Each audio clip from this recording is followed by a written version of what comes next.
அரவிந்த் கெஜ்ரிவால் அவர்களுடைய கைதை குறித்து ஜெர்மன் பேசுறாங்க, யுஎஸ்ஏ பேசுறாங்க. அது மட்டும் இல்லாமல் ஐநா சபையை அதை குறித்து ஒரு கண்டனத்தை தெரிவிக்கிறாங்க. ஐநா சபையே ஒரு விஷயத்தை கையில் எடுத்து பேசுதுன்னா எதிர்கட்சிக்காரர் கிடையாது. ஐநா சபை மால் உடனே சொல்லியிருக்கலாம்.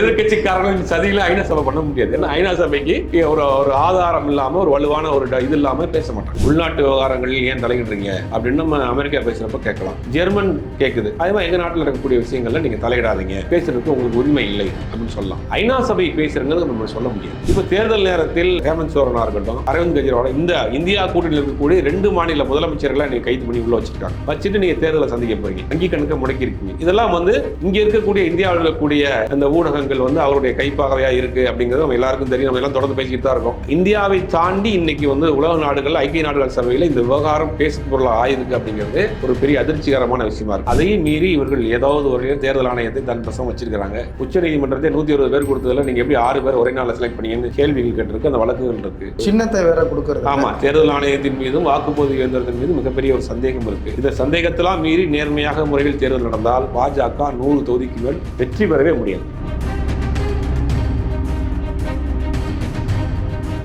வாகை தமிழ் பார்வையாளருக்கு வணக்கம். நான் உங்கள் ஜெயபிரகாஷ் கருணாகரன். இன்றைய சிறப்பு நேர்காணலில் நம்மோடு இணைந்திருப்பவர் பத்திரிகையாளர் திரு சுபேர் அவர்கள். வணக்கம். வணக்கம் சார், இந்தியா ஒவ்வொரு முறையும் அந்நிய நாடுகளுடைய தொடர்பு அல்லது நட்புறவு அப்படின்னு பார்க்கும்போது அமெரிக்காவும் ஜெர்மனும் பல நாடுகள், ரஷ்யா போன்ற நாடுகள் எல்லாமே ஒரு நட்பு கைகோர்க்கிற விதத்தில் தான் இருப்பாங்க. சமீபத்தில் ரஷ்யாவில் கூட ஒரு தாக்குதல் நடக்கும்போது உடனடியாக அதற்கு ஒரு கண்டனத்தை கொடுத்தார் நம்மளுடைய பாரத பிரதமர் நரேந்திர மோடி அவர்கள். தற்பொழுது இந்த நாடுகள் எல்லாமே சேர்ந்து இந்தியாவை குறை சொல்கிற இடத்துக்கு ஒரு வார்த்தை, ஒரு சம்பவம் நடக்குது. என்னென்னா, அரவிந்த் கெஜ்ரிவால் அவர்களுடைய கைதை குறித்து ஜெர்மன் பேசுகிறாங்க, யுஎஸ்ஏ பேசுகிறாங்க. அது மட்டும் இல்லாமல் ஐநா சபையை அதை குறித்து ஒரு கண்டனத்தை தெரிவிக்கிறாங்க. இதை நீங்கள் எப்படி பார்க்குறீங்க? இல்லை, வெளியுறவு கொள்கையில் ஒரு தோல்வி தான். ஏதாவது எப்படி நம்ம அப்படி தான் எடுத்துக்கிறோம். இப்போ நீங்கள் உள்நாட்டு விவகாரங்களில் ஏன் தலையிடுறீங்க அப்படின்னு நம்ம அமெரிக்கா பேசுகிறப்ப கேட்கலாம். ஒரு மாநில கட்சி, ஒரு மாநிலத்தை ஆட்சியில் செய்யக்கூடிய கட்சி அவர் தவறு செய்திருக்கா என்னன்னு நமக்கு தீர்ப்பு வர்றப்பான்னு தெரியும். விசாரணைக்காக அழைச்சிட்டு போயிருக்கோம், அரெஸ்ட் பண்ணியிருக்கிறோம். இதில் நீங்கள் ஏன் தலையிடுறீங்க அப்படின்னு அமெரிக்காவை நம்ம கேட்குறதுக்கு உரிமை இருக்குது. எங்கள் நாட்டினுடைய உள் விவகாரத்தை தலையிடாதீங்க. ஜெர்மன் கேட்குது. ஜெர்மன் நாட்டில் எத்தனையோ விஷயங்கள் உள்நாட்டில் நடந்திருக்கு, அதில் நம்ம போய் பேச வேண்டிய அவசியம் இல்லை. அதே மாதிரி எங்கள் நாட்டில் நடக்கக்கூடிய விஷயங்களில் நீங்கள் தலையிடாதீங்க, பேசுறதுக்கு உங்களுக்கு உரிமை இல்லை அப்படின்னு சொல்லலாம். ஐநா சபை பேசுறதுங்கிறது நம்ம சொல்ல முடியாது. ஐநா சபைங்கிறது எல்லா நாடுகளும் அங்கம் வகிக்கக்கூடிய ஒரு சபை. உலகத்தில் எந்த நாட்டில் என்னென்ன மாதிரியான அடக்குமுறைகளோ வன்முறைகளோ இந்த மாதிரியான டிசாஸ்டரோ நடக்கிறப்ப ஐநா சபை குரல் கொடுக்கறது, உதவி பண்ணுங்கிறது நமக்கு காலங்காலமாக உள்ளது. ஐநா சபையிலும் இந்தியாவும் ஒரு அங்கமாக உறுப்பினராக இருக்குது. அப்படிப்பட்ட ஐநா சபை இந்தியாவை நாங்கள் உற்று நோக்கி பார்த்து கொண்டிருக்கிறோம், இங்கே ஜனநாயகம் மீறப்படுகிறது, எதிர்கட்சிகளினுடைய குரவலை நடுக்கப்படுகிற மாதிரியான வார்த்தைகள்லாம் பயன்படுத்தி அவங்க ஒரு அறிக்கை கொடுத்துருக்காங்க. ஐநா சபையினுடைய செய்தி தொடர்பாளர் பேசியிருக்கிறார். இது உண்மையிலேயே பார்க்கும் போது இது இப்போ நம்மளை தாண்டி, இந்தியாவை தாண்டி இந்தியாவினுடைய பெருமை இன்னைக்கு ஐநா சபை வரைக்கும் போயிடுச்சு. நமக்கு தெரியும், இந்தியாவில் இருக்கக்கூடிய ஜனநாயகவாதிகள் எல்லாருக்கும் தெரியும் இந்தியாவில் இப்போ எந்த மாதிரி ஜனநாயகம் இருக்குது, எந்த மாதிரியான பாதிக்கப்பட்டிருக்கு, எதிர்கட்சிகளை எந்த மாதிரியான முடக்கியிருக்கிறாங்க. தேர்தல் நேரத்தில் தேர்தல் ஆரம்பித்த பிறகு என்ன பண்ணுறாங்க அப்படின்னா 2 மாநில முதலமைச்சர்களை கைது பண்ணி உள்ள போட்டிருக்கிறாங்க. அவருடைய வங்கி கணக்குகள், ஆத்தரைஸ்டான வங்கி கணக்குகளை, கட்சியினுடைய வங்கி கணக்குகளை முடக்கிட்டு அந்த வங்கி கணக்கில் இருக்க அவங்க அந்த கட்சிக்கு இது உள்ள 11 கோடி ரூபா 12 கோடி ரூபாய்க்கு மேலே டாக்ஸ் பே பண்ணுங்கன்ற மாதிரியான டாக்ஸ் கொடுக்குறது. இது உங்களுடைய டாக்ஸ் சப்மிட் பண்ணதில் தப்பு இருக்குன்னு சொல்கிறது. கம்யூனிஸ்ட் கட்சியில் கூட 2 கோடி ரூபாய்க்கு மேலே டாக்ஸ் ரிட்டர்ன் ஃபைல் பண்ண சொல்லி அமைச்சிருக்காங்க போல். இதெல்லாம் தேர்தல் நேரத்தில் ஒரு மறைமுகமாக கொடுக்கக்கூடிய ஒரு நெருக்கடி. இப்போ அரவிந்த் கெஜ்ரிவாலை பொறுத்த வரைக்கும் ஒரு 8 முறை சம்மன் அனுப்பியிருக்கிறாங்க. திடீர்னு போய் நைட்டு சர்ச் பண்ணி அவரை கைது பண்ணிட்டு போயிருக்காங்க. இது வரைக்கும் அவருக்கு எந்த விதமான ஆதாரமும் எடுக்கலை, எந்த ஆதாரமும் ப்ரொடியூஸ் பண்ணல. இதுக்கு உச்சநீதிமன்றத்தில் வழக்கம் இருக்குது. உச்சநீதிமன்றமும் இதை நாங்கள் ஸ்பெஷலாக கண்காணிச்சுக்கிட்டு இருக்கோம் தான் உச்சநீதிமன்றமும் சொல்லுது. இப்போ தேர்தல் நேரத்தில் ஹேமந்த் சோரனா இருக்கட்டும், அரவிந்த் கெஜ்ரிவால் இந்த இந்தியா கூட்டணியில் இருக்கக்கூடிய 2 மாநில முதலமைச்சர்களை நீங்கள் கைது பண்ணி உள்ள வச்சுட்டு நீங்கள் தேர்தலை சந்திக்க போகிறீங்க, வங்கி கணக்கை முடக்கியிருக்கீங்க. இதெல்லாம் இங்கே இருக்கக்கூடிய இந்தியாவில் இருக்கக்கூடிய அந்த ஊடகங்கள் அவருடைய கைப்பாகவையாக இருக்குது அப்படிங்கிறது நம்ம எல்லாருக்கும் தெரியும். நம்ம எல்லாம் தொடர்ந்து பேசிக்கிட்டு தான் இருக்கோம். இந்தியாவை தாண்டி இன்னைக்கு உலக நாடுகள், ஐக்கிய நாடுகள் சபையில் இந்த விவகாரம் பேசு பொருளாக ஆயிருக்கு அப்படிங்கிறது ஒரு பெரிய அதிர்ச்சிகரமான விஷயமா இருக்குது. நம்ம இந்தியாவில் இருக்கக்கூடிய ஒரு பாமர மக்களுக்கு, கீழ்த்தட்ட மக்களுக்கெல்லாம் இந்த விஷயம் பெருசாக போய் சேரல. ஆனால் உலக நாடுகள் இதை பார்த்துட்டு இருக்கு. அப்படிங்கும் போது அப்போ எந்த அளவுக்கு ஜனநாயகம் வந்து நம்ம செயலிழந்து கிடக்கு, ஜனநாயகத்தை நம்ம என்ன கொஞ்சம் இழந்துகிட்டு இருக்கோம் அப்படிங்கிற விஷயம் நம்மளை காட்டிலும் அவங்க ரொம்ப உன்னிப்பாக கவனிச்சுட்டு இருக்காங்கிறத பார்க்க வேண்டியது. இது அவமானமா பார்க்கறதா? இந்திய நாட்டினுடைய மானம் வந்து வெளிநாட்டிலையும் பறக்குது அப்படின்ற மாதிரி இதை புரிஞ்சுக்கலாம். இல்லை, இப்போ தனிப்பட்ட ஒரு நாடு நம்ம நாட்டினுடைய உள்ளுக்குள்ள வர்றது, உள்நாட்டில் நடக்கக்கூடிய பிரச்சனைகளை பற்றி பேசுறது நம்ம வந்து அதை ஏற்றுக்கொள்ளவே முடியாது.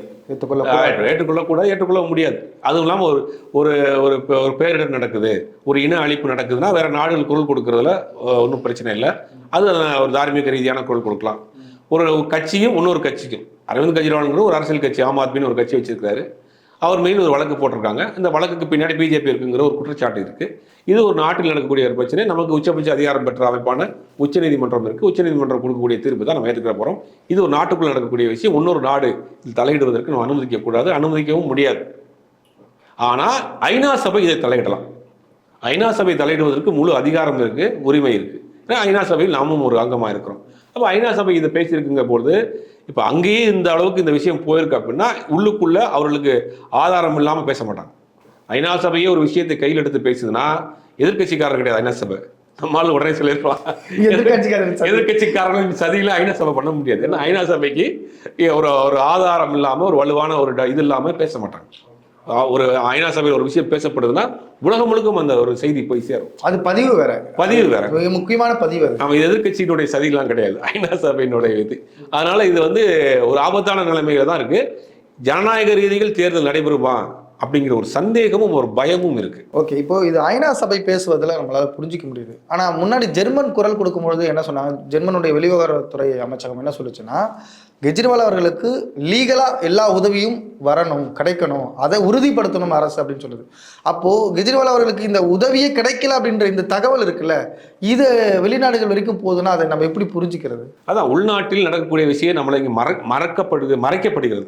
இன்னைக்கு ஊடகங்கள் முழுவதும் அவருடைய கையில் இருக்கு. சோசியல் மீடியாவிலையும் சில இடங்களில் அவர்கள் சம்மந்தப்பட்ட விஷயங்கள் வர இப்போ சமீப காலம் தேர்தல் ஆரம்பித்த பிறகு ஃபேஸ்புக் போன்ற சமூக வலைதளங்களில் ஆதரவான செய்திகள் மறைக்கப்படுகிறது, அதை டெலிட் செய்யப்படுகிறது. அது ஒரு குற்றச்சாட்டு எல்லாருமே வைக்கிறாங்க. அப்படிங்கும் போது இங்கே இப்போ இந்த மாதிரியான சர்வாதிகார நாட்டில் தான் வந்து என்ன நடக்கும் அப்படின்னா, அந்த நாட்டில் நடக்கக்கூடிய விஷயம் நாட்டு மக்களுக்கு தெரியாது, வெளிநாடுகள்லேருந்து தான் பேசுவாங்க. இப்போ சவுத் கொரியாவாக இருக்கட்டும், அந்த மாதிரியான விஷயங்கள் நடக்கிற அந்த நாட்டு மக்களுக்கு அங்கே நடக்கிறது என்னன்னு தெரியாது. ஏன்னா அந்த அளவுக்கு செய்திகள் போய் சேராது. இப்போ இது பண்ணுவாங்க. இப்போ ஹிட்லரை பற்றி அவர் சொல்லுவாங்க. அவர் ஹிட்லர் ஏதாவது ஒரு படம் எடுக்கும் போது என்ன பண்ணுவாரா, முதல்ல வந்து அங்கே இருக்கக்கூடிய ரேடியோ ஸ்டேஷன் தான் அடித்து நொறுக்குறாங்க. ஏன்னா அந்த செய்திகள் போய் சேர முடியாது. அதுதான் வந்து அது என்னன்னா, அதுதான் வந்து ஒரு முக்கியமான விஷயம். முதல்ல அது ஒரு நாட்டை வந்து இது பண்ணணும் அப்படின்னா அந்த நாட்டினுடைய ஆயுத கிடங்கை அழிக்கிறது இல்லை, அந்த நாட்டினுடைய முதல்ல இருக்கக்கூடிய ரேடியோ ஸ்டேஷன் அடிக்குது. கம்யூனிகேஷனை கட் பண்ணிட்டோம்னா அந்த நாட்டில் நடக்க தெரியாது. இப்போ சமீபத்தில் என்ன நடக்குது, மணிப்பூரில் 3 மாதம் வந்து இன்டர்நெட் கட் பண்ணி வச்சிருக்காங்க. அந்த மக்களை பற்றி நம்ம பேசிக்கிட்டு இருக்கோம், அங்கே இருக்க மக்களுக்கு என்ன நடக்குன்னு தெரியாது. இந்த மாதிரியான விஷயங்கள் சர்வதேச அளவில் போகும்போது சர்வதேச அமைப்புகள் இன்னைக்கு பேச ஆரம்பிச்சிருக்காங்க. மனித உரிமை அமைப்புகளாக இருக்கட்டும், ஐநா சபையாகவும் பேச ஆரம்பிச்சிருக்காங்க. இது வந்து இந்தியா மாதிரியான ஒரு மிகப்பெரிய ஒரு ஜனநாயக நாட்டில் எனக்கு தெரிஞ்சு விவரம் தெரிஞ்சு இதுதான் முதல் முறையாக இந்த மாதிரியான ஒரு நாட்டில் நடக்கக்கூடிய பிரச்சனைக்கு ஐநா சபை குரல் கொடுத்துருக்குன்றது பார்க்க வேண்டியதாக இருக்குது. ஓகே, ஒரு ஜனநாயக நாட்டினுடைய நடக்கிற இந்த சம்பவத்தை ஐநா சபையை குரல் கொடுக்குது.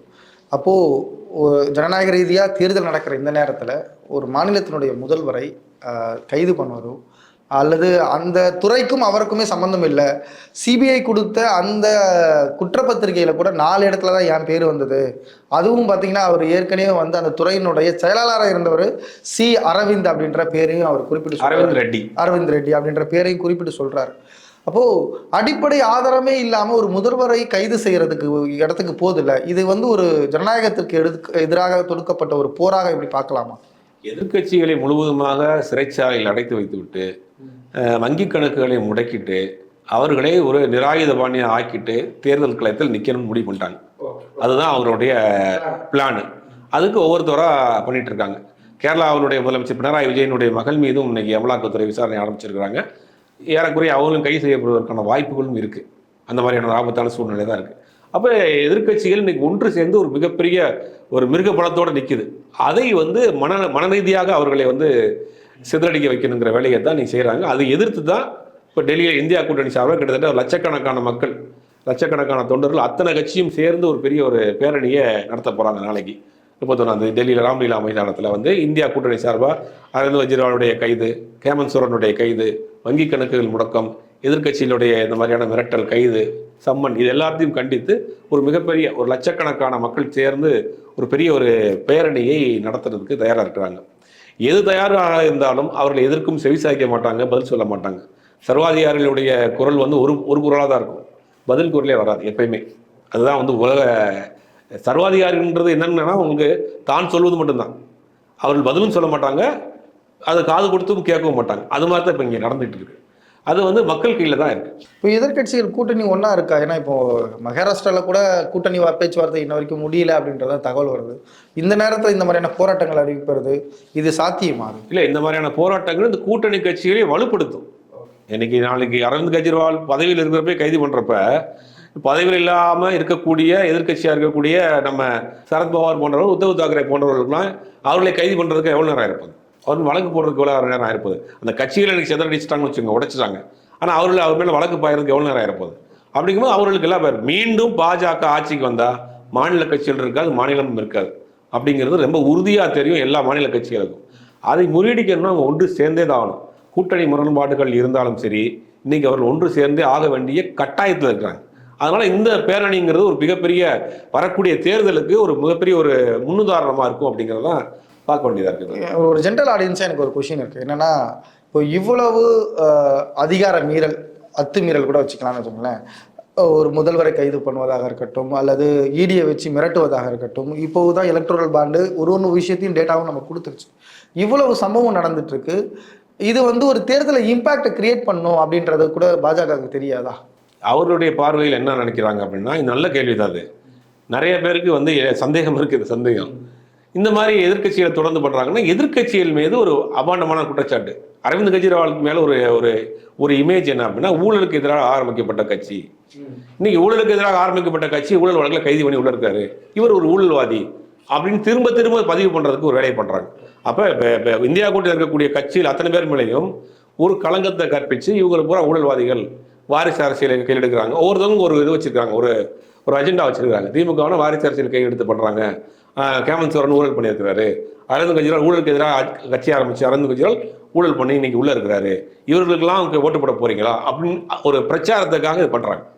ஆனால் இது எதிர்மறையாக மாறும் அப்படிங்கிறது அவங்களுக்கு புரியலை. இப்போ அரவிந்த் கெஜ்ரிவாலுக்கு எதிராக ஆதரவாக அவருடைய மனைவி சுனிதா அவர்கள் வந்து இன்னைக்கு பேசிட்டு இருக்கிறாங்க, போராட போகிறாங்க. அவங்க பிரச்சாரத்துக்கு வந்தால், ஒரு பெண் பிரச்சாரத்துக்கு வருகிற பொழுது அங்கே எப்படி இருக்கும் இம்பாக்ட். ஹேமந்த் சோரனுடைய மனைவியை வந்து அவங்க இன்னைக்கு மேடையிலேயே பல இடங்களில் அழுது பேசுகிறாங்க. இதெல்லாம் பெண்கள் மத்தியில் எந்த மாதிரியான ரியாக்ட் ஏற்படுத்தும்னு அவங்களுக்கு தெரியல.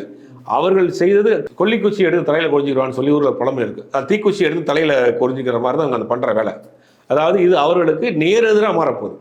எதிர்க்கட்சிகள் மீது அபாண்டமான ஒரு குற்றச்சாட்டை அவர்கள் வழக்கு போட்டு உள்ள தூக்கி போட்டுட்டு நீங்கள் தேர்தல் சந்திக்க போகிறீங்க அப்படிங்கும் போது, அது உங்களை நீங்கள் பிரச்சாரத்துக்கு இந்த மாதிரி ஊழல் கட்சிகள் இவங்கெல்லாம் சேர்ந்து இன்னைக்கு உங்களை நல்ல ஒரு மாதிரி உங்கள்கிட்ட ஓட்டு கேட்டு வந்திருக்காங்க, இவர்களுக்கு அவங்க ஓட்டு அப்படின்னு நீங்கள் கேட்கலான்னு நினைக்கிறீங்க, இவங்க நினைக்கிறது. ஆனால் அங்கே எப்படி மாறுதுன்னா, இன்னைக்கு சமூக வலைதளங்கள் ஓரளவுக்கு இன்னைக்கு புரிதல் இருக்குது. இன்னைக்கு எதற்காக நீங்கள் ரைட் நடந்திருக்கு, எதற்காக தேர்தல் நடந்துறப்ப அரெஸ்ட் பண்ணி உள்ள போட்டிருக்காங்க. இல்லை, இதுதான் நான் கேட்குறேன். சமூக வலைதளங்களில் இருக்கிறவங்க ஓரளவுக்கு அரசியல் புரிதலோடு அதை அணுகிறவங்க. ஆனால் ஒரு காமன், ஒரு இன்னசென்ட் பீப்புள் இருக்காங்கல்ல, அவங்க கிட்ட அதை போய் கொண்டு சேர்க்க முடியுமா? அந்த இடத்துல பாஜக தானே சக்ஸஸ்ஃபுல்லாக நிற்கிது. இப்போ அரவிந்த் கெஜ்ரிவாலை பொறுத்தவரைக்கும் அரவிந்த் கெஜ்ரிவாலை ஃபாலோ பண்ணக்கூடியவர்கள் கொஞ்சம் எலக்ட் பீப்புள். ஆமாம், ஓகே. அப்போ அரவிந்த் கெஜ்ரிவாலை ஒரு 3 மாநிலங்கள் அரவிந்த் கெஜ்ரிவால் ஓரளவுக்கு வலுவாக இருக்கிறார். ஒரு மாநிலங்களில் 2 மாநிலங்கள் ஆட்சியில் இருக்கிறார், ஒரு மாநிலம் வலுவாக இருக்கிறார். அப்படிங்கும்போது அரவிந்த் கெஜ்ரிவாலை கை வைக்கிற போது அந்த 3 மாநிலங்கள் எப்படி இருக்கும் சிந்திப்பாங்களா இல்லையா? அப்படிங்கும்போது இது அவர்கள் செய்யக்கூடிய தவறான ஒரு முன்னுதாரணமாக இருக்குது. ஹேமந்த் சோரன் நீங்கள் உள்ள வச்சிருக்கீங்க. ஹேமந்த் சோரன் அந்த மலைவாழ் மக்களினுடைய தலைவராக இருக்கார். அவங்க அப்பா ஒரு மிக பாரம்பரியமிக்க ஒரு தலைவராக இருக்கிறாரு. யாருக்குன்னா அந்த மாநிலத்தினுடைய முதலமைச்சராக இருக்கக்கூடியவர். அவர் தூக்கி உள்ள வைக்கிறீங்க. அவர் போகிறப்ப சொல்லி போகிறார், நான் காட்டுவாசிகள் காட்டுக்குள்ளேயே தான் இருக்கணுமா, நாங்கள் பேண்ட் ஷர்ட் போட்டு ஃப்ளைட்டில் போகிறது அவங்களுக்கு பிடிக்கல, ஆட்சி அதிகாரத்தில் உட்காரது எங்களுக்கு பிடிக்கல அப்படின்னு ஒரு ஸ்டேட்மெண்ட் கொடுத்துட்டு போகிறார். அப்போ இந்த ட்ரைப் பீப்புள்ஸ் இருக்கக்கூடிய நார்த் ஈஸ்ட் ஃபுல்லாகவே இது பாதிக்காதா? இது தெரியாமல் அவர் மீது ஒரு குற்றச்சாட்டை வைக்கிறாங்க. நம்ம ஊடகம் கையில் இருக்குது, இவர்களை ஒரு தவறானவர்களாக சித்தரித்து இவர்களை ஒடுக்கி விட்டுட்டு நம்ம ஓட்டு கேட்கலாங்கிற மாதிரியான ஒரு ஸ்ட்ராட்டஜி எடுக்கிறாங்க. அது தவறான வழியில் தான் கொண்டு போய் முடிய போகுது. நார்த் ஈஸ்ட் பக்கத்தில் அவங்க வேட்பாளர்களை பெருசாக அறிவிக்கலை. இது எல்லாமே அதோட இம்பாக்ட் தானே. கண்டிப்பாக மணிப்பூர் இஷ்யூவாக இருக்கட்டும், ஹேமந்த் சோரனுடைய கைதாக இருக்கட்டும், இதெல்லாம் நார்த் ஈஸ்ட்டில் பெரிய அளவில் பாதிப்பை நாடாளுமன்ற தேர்தலில் கண்டிப்பாக பிஜேபி கொடுக்கும். அது தெரிஞ்சு தான் பல இடங்களில் அவங்க கூட்டணி கட்சிகளுக்கு ஆதரவு கொடுத்துட்டு பேசாமல் இருக்காங்க. பிரச்சாரத்துக்கு யாரும் போல போனாங்க மணிப்பூரில் நடந்த இதுக்கே பிரச்சாரத்துக்கு போல அவர். அது மாதிரி இந்த முறையும் அவருக்கு பெரிய ஒரு அடி விழுக்கும் இந்த பக்கம். இப்போ அனைத்து கேள்விகளும் ஒருங்கிணைத்து தான் ஒரு கேள்வி கேட்கணும்னு நினைக்கிறேன். 400 இடங்களுக்கு மேலாக நாங்கள் வெற்றி பெறுவோம். இவ்வளவு சம்பவம் நடக்குது, இவ்வளவு பிரச்சனை நடந்துட்டு இருக்கு. மீண்டும் அந்த 400 இடங்களை அடையிற இடத்துல மிருக பலத்தில் பாஜக இருக்குன்னு நினைக்கிறீங்களா? நியாயமாக நேர்மையாக தேர்தல் நடந்தால் 100 சீட்டுக்கு மேலே பாஜக வெற்றி பெறவே முடியாது. ஆனால் அதையும் மீறி இவர்கள் ஏதாவது ஒரு தேர்தல் ஆணையத்தை தன் வசம் வச்சிருக்கிறாங்க. தேர்தல் ஆணையத்தை தன் சமீபத்தில் போட்ட 2 அதிகாரிகள் இவர்களுக்கு மிக நெருக்க வேண்டப்பட்டவர்களாக இருக்கிறாங்க. உச்சநீதிமன்றத்தை 120 பேர் கொடுத்ததில் நீங்கள் எப்படி 6 பேர் ஒரே நாளில் செலக்ட் பண்ணீங்கன்னு கேள்விகள் கேட்டிருக்கு. அந்த வழக்குகள் இருக்குது. அப்படிங்கும்போது நிறைய சந்தேகங்கள், சின்னத்தை வேற கொடுக்கறது. ஆமாம், தேர்தல் ஆணையத்தின் மீதும் வாக்குப்பதிவு இயந்திரத்தின் மீதும் மிகப்பெரிய ஒரு சந்தேகம் இருக்குது. இந்த சந்தேகத்தெல்லாம் மீறி நேர்மையாக முறையில் தேர்தல் நடந்தால் பாஜக 100 தொகுதிக்கு மேல் வெற்றி பெறவே முடியாது. மிக தெளிவான பார்வையை முன்வைத்தீங்க. உங்களுடைய நேரத்திற்கும் கருத்துக்கும் நன்றி.